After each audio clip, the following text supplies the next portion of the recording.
గ్రంథం మహాపరిసత్యాలు Richard back. ఇప్పటికీ ఆ రోజు నాకేమైందో అర్థం కాలేదు. అదేదో ప్రళయం రాబోతున్న భావన నన్ను డొనాల్డ్ షిమోడాను వీడి పారిపోయి ఎక్కడికి వచ్చేటట్లు చేసింది. నేను ప్రళయం పట్ల ధైర్యం ప్రదర్శించి ఉంటే సర్వశక్తివంతమైన దేవుడు కూడా నన్నెలా సంశయాలతో వేలాడేటట్లు చేసేవాడు కాదు. అనంతమైన వినీలాకాశం క్రింద గల ఈ ప్రశాంతమైన పచ్చిక బయలులో అక్కడ పారే సెలయేటి గలగలలు తప్ప మరే శబ్దమూ లేదు. అలాంటి ఏకాంతాన్నే నేను ఎప్పుడూ ఇష్టపడతాను. సరే, ఇంతదాకా జరిగింది కొంతవరకు వినోదమే. ఆ మైదానంలో పడుకుని గట్టిగా అన్నాను. అది వినోదంగానే ఉన్నప్పటికీ నేను అతని నుండి నేర్వదగినది చాలా ఉంది. కానీ అల్లరి గుంపులంటే నాకు రోత. అప్పుడు వారు నాకు ఆనందంగానే ఉండొచ్చు, కానీ వారు బెదిరితే అతనికి సిలువ వేస్తారు, లేదా అతనినే ఆరాధిస్తారు, మరీ అతిగా ప్రవర్తిస్తారు. నాకది ఎంత మాత్రం నచ్చదు.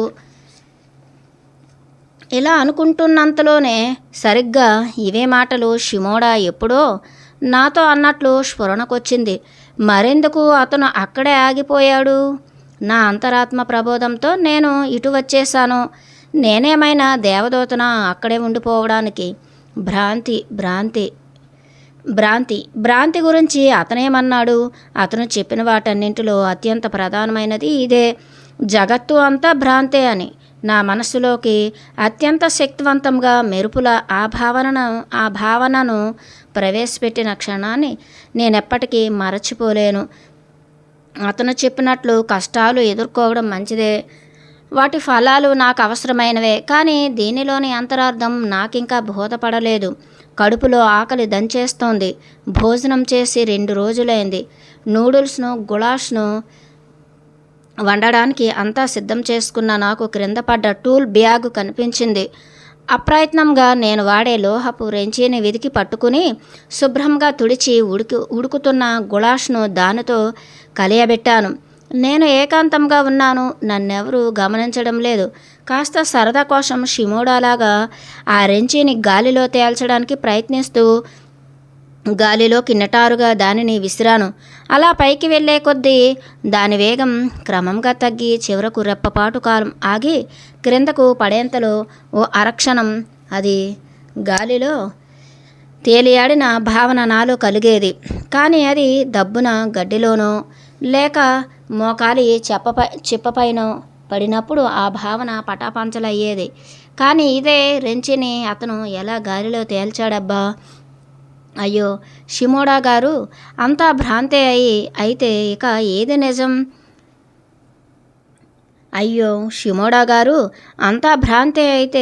ఇక ఏది నిజం? ఈ జీవితమే ఒక భ్రాంతి అయితే మనం ఎందుకు జీవించాలి?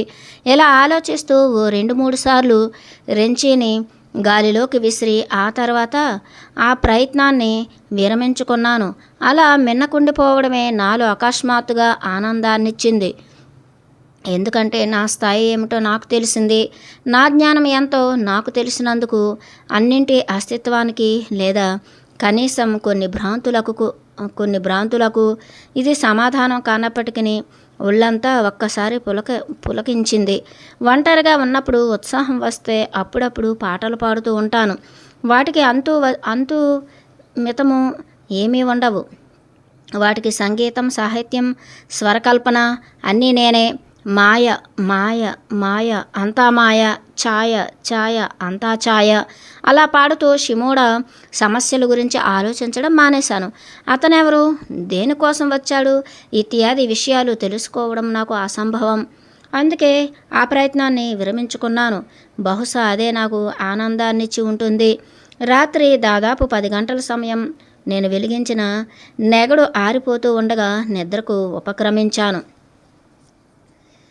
విమానం రెక్క క్రింద దుప్పటి పరుస్తూ, ఎక్కడున్నారు షిమోడా? అల్లరి మోకలు ఎదురవ్వని శుభ ప్రయాణాన్ని ఆకాంక్షిస్తున్నాను. మీకదే కదా కావలసింది ప్రియమైన నా నేస్తమా. మీరేది కావాలని ఎదురు చూస్తున్నారో అదే మీకు జరగాలని మనసారా కోరుకుంటున్నాను. నా చొక్కాను విప్పుతూ ఉంటే జేబులోంచి అతనిచ్చిన పుస్తకం క్రిందపడి తెరుచుకుంది. అందులో ఇలా వ్రాసుంది: మిమ్మల్ని మీ నిజమైన కుటుంబంతో కలిపేది రక్త సంబంధం కాదు, ఇరువురి జీవితాల మధ్య గల పరస్పర గౌరవాభిమానాలు, మరి ఆత్మీయతానందాలు.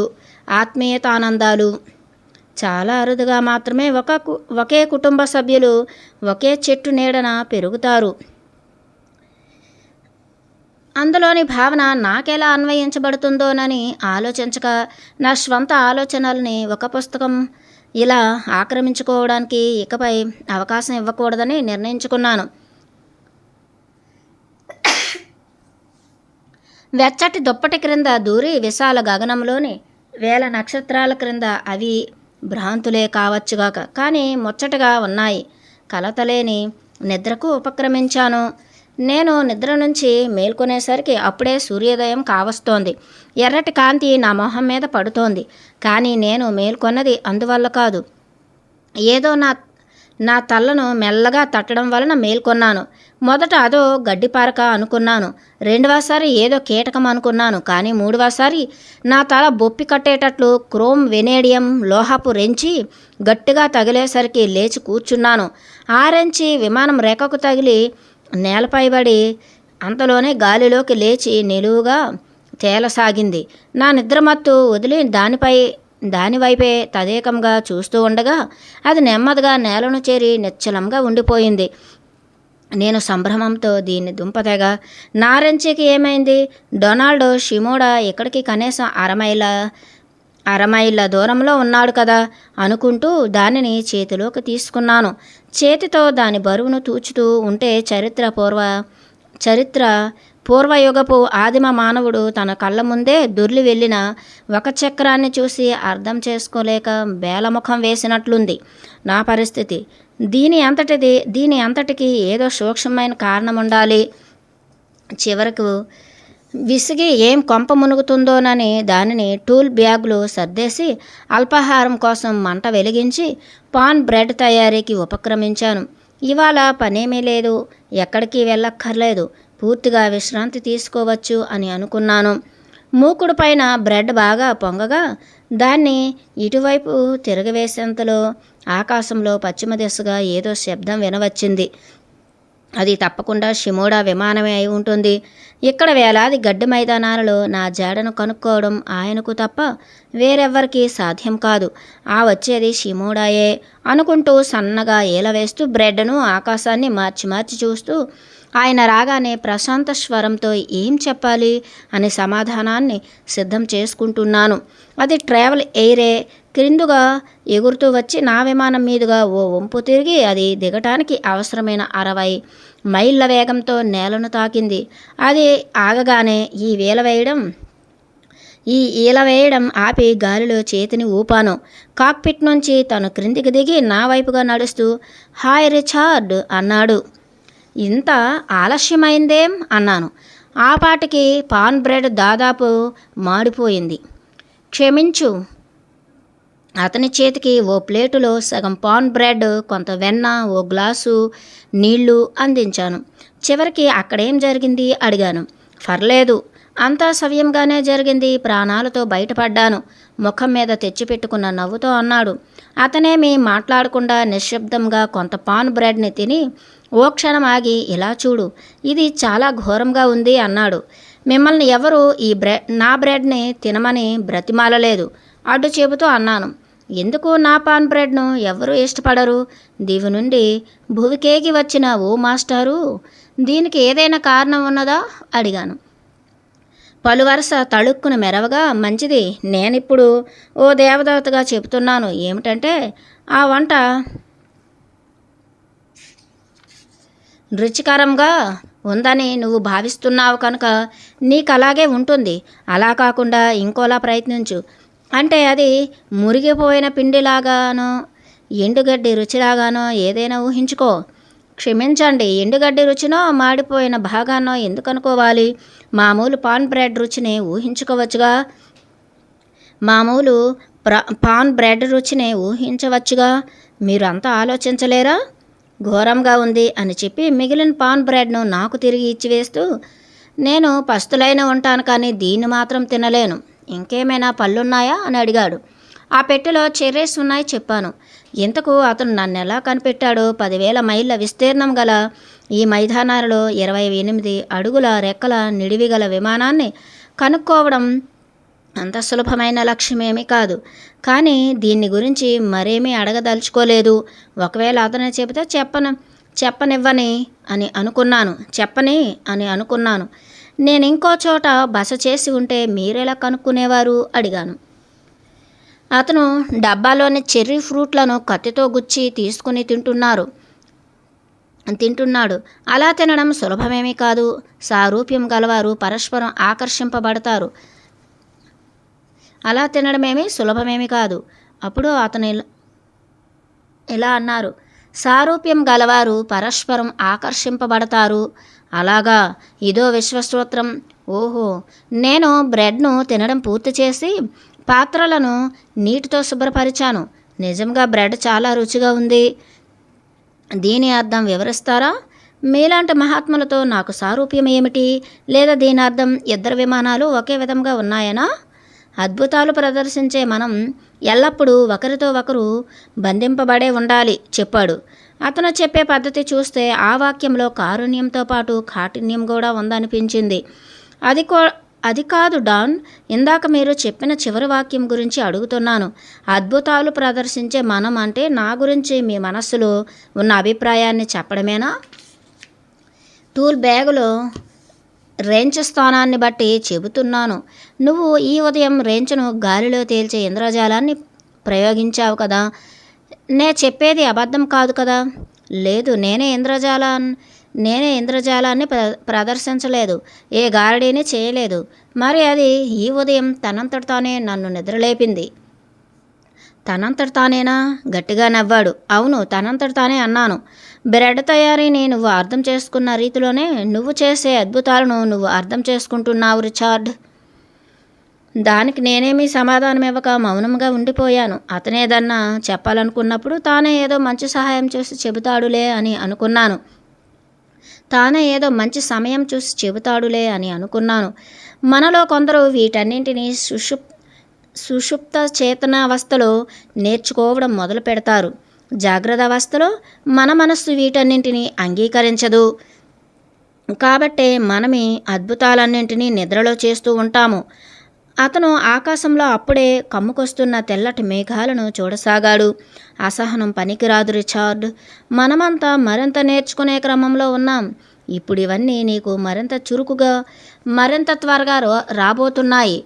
అతి స్వల్పకాలంలోనే నిన్ను నువ్వే గుర్తించేంతలోనే విజ్ఞత కలిగిన ఒక ఆధ్యాత్మిక గురువుగా మారబోతున్నావు. నన్ను నేను గుర్తించేంతలో అంటే అర్థం? నేనేమీ తెలుసుకోదలుచుకోలేదు. అసలు నాకు ఏది తెలుసుకోవాలన్న ధ్యాస కూడా లేదు. నీకేది తెలుసుకోవాలని లేదా? సరే, ఎందుకు ఈ ప్రపంచం ఉంది? అసలు ఈ ప్రపంచం అంటే ఏమిటి? నేనెందుకు ఇక్కడ జీవిస్తున్నాను? ఆ తర్వాత నేను ఎక్కడికి పయనిస్తాను? ఇవన్నీ తెలుసుకోవాలని ఉంది. ఒకవేళ నేను గాలిలో విహరించాలంటే విమానం లేకుండా ఎలా విహరించగలను? నన్ను క్షమించడం దేనికి? ఈ విధంగా అయితే కుదరదు. ముందు ఈ ప్రపంచం అంటే ఏమిటో, అది ఎలా పనిచేస్తోందో అనే విషయాలు తెలుసుకో. తర్వాత నువ్వు మహత్యాలు, అద్భుతాలు అని అంటున్నావే, అవన్నీ నీకు సహజంగానే సాధ్యమవుతాయి. వాస్తవానికి ఏది కూడా అద్భుతం కాదు. ఓ ఇంద్రజాలికునికి తెలిసినదంతా నువ్వు తెలుసుకుంటే ఆ తర్వాత నీకు అది ఎంత మాత్రం ఇంద్రజాలం కాజాలదు. ఆకాశం నుంచి దృష్టి మరల్చుతూ తిరిగి అన్నాడు. నువ్వు ఇతరుల వంటి వాడివే. నీకు ఇదంతా ఇదివరకే వచ్చు. కాకపోతే ఇంతవరకు ఆ విషయమే నీ ఎరుకకు రాలేదు. నేనేమీ గుర్తు తెచ్చుకునే ప్రయత్నం చేయను.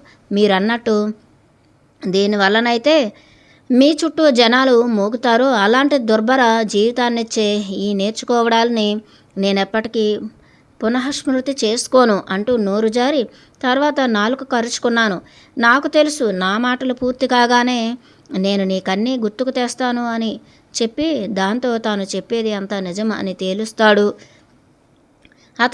అతను గడ్డిలో సాగిలబడి గోధుమ పిండి సంచిని తల క్రింద దిండులాగా ఉంచుకొని చూడు.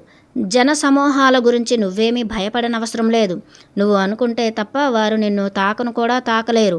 నువ్వే ఒక ఇంద్రజాలానివి. నువ్వొక అదృశ్య శక్తివి. గోడలలోంచి కూడా దూసుకు వెళ్ళగలవు అన్నాడు. ట్రాయ్ పట్టణంలో ఆ మోకల సంగతి ఏంటి? వారేమీ చేయలేదా అడిగాడు. వారు వద్దనుకున్నానని నేనెప్పుడైనా నీతో అన్నానా? నేనే వారిని అనుమతించాను. నాకు అది నచ్చింది. మనందరిలోనూ ఓ చిన్న నటుడు ఉంటాడు. లేకపోతే మనం మాస్టర్లలా ప్రవర్తించలేము. అంటే మీరు ఉద్యోగాన్ని త్యజించలేరా? నేను తిరిగి 100% దేవదూతగా మారే పరిస్థితులు తలెత్తడంతో అక్కడి నుంచి చల్లగా జారుకున్నాను. గత జీవితాలు నేర్పిన పాఠాలను నేను ఇంకా సరిగ్గా నేర్చుకోలేదనిపిస్తోంది కదా. నేను కళ్ళు మూసుకుని పంటితో ఓ గడ్డి పరకను కురుకుతూ చూడండి. నేను కళ్ళు మూసుకుని పంటితో ఓ గడ్డి పరకను కొరుకుతూ చూడండి. మీరు నాతో ఏం చెప్పాలని ప్రయత్నిస్తున్నారో, ఏం జరగబోతోందో సూటిగా చెప్పవచ్చు కదా. కొంతసేపు నిశ్శబ్దం రాజ్యమేలింది. నేనేం చెప్పడానికి ప్రయత్నిస్తున్నానో నువ్వే చెప్పు. ఒకవేళ నువ్వు తప్పు చెబితే నేను సరిచేస్తాను, సరేనా అన్నాడు.